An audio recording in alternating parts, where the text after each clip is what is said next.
Well, I am super, super, super excited because I've got this old sock machine working. Listen to this, it just sounds so lovely. Isn't that fantastic? Look how well it's knitting.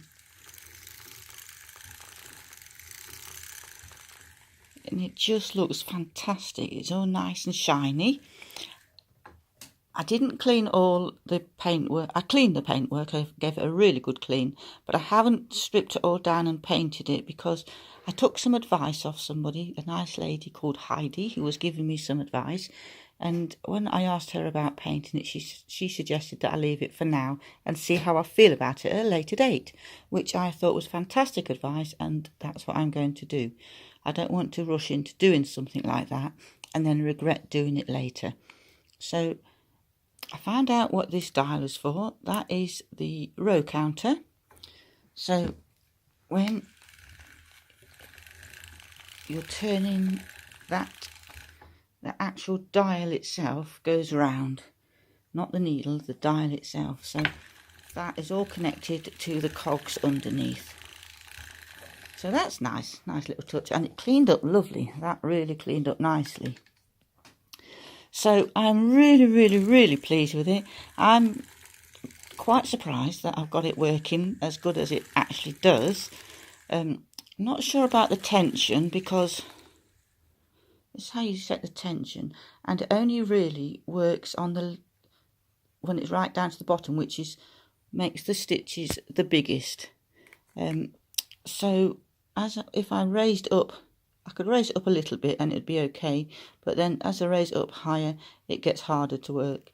I can only raise it up a little bit for it to work well, really, so I don't keep dropping all the stitches, otherwise it just becomes too tight.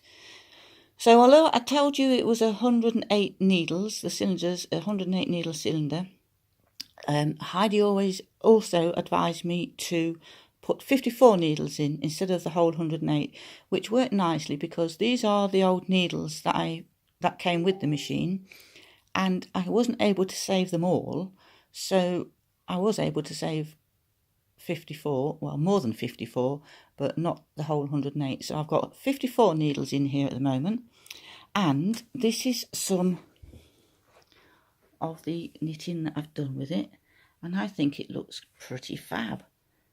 That's quite neat. So this is my practice. This is my cast on waste yarn, and then my practicing. I did attempt to make a sock here, it didn't work, but look at this, a sock shaped piece of knitting. Now, it's not perfect, there's some big old holes in it. I'll just stick my hand in to show you.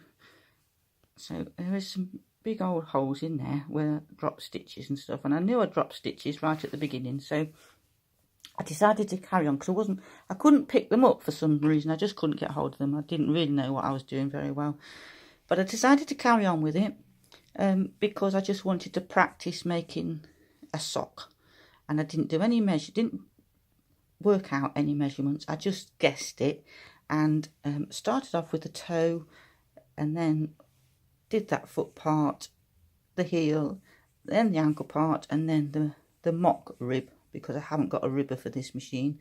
So listen to me with all my technical terms that I know now. I didn't know all that before. So that's my first ever sock made on my vintage sock making machine. So I am so chuffed with that. I mean, I'm not going to be able to wear it. It does fit my foot-ish, but it's not bad. And also, I didn't have any weights with this machine, but I've made, that was off my camera setup, and then a hook, and then a sock with a weight in it, and it works a treat.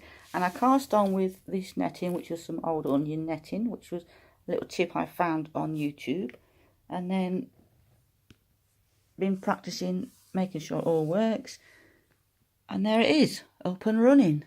And oh, I could just do that all day long. It just sounds so lovely. And it works beautifully. So I'm looking forward to getting my new needles and seeing what I can do once I've got all my new needles, and seeing what else I can make with it. So I'm going to practice and practice making socks. So stick with me, subscribe to my channel, and click the little bell notification, and then you can get notified when I put new videos on. So you can see if I actually manage to make a pair of socks that I can actually wear. So bye for now.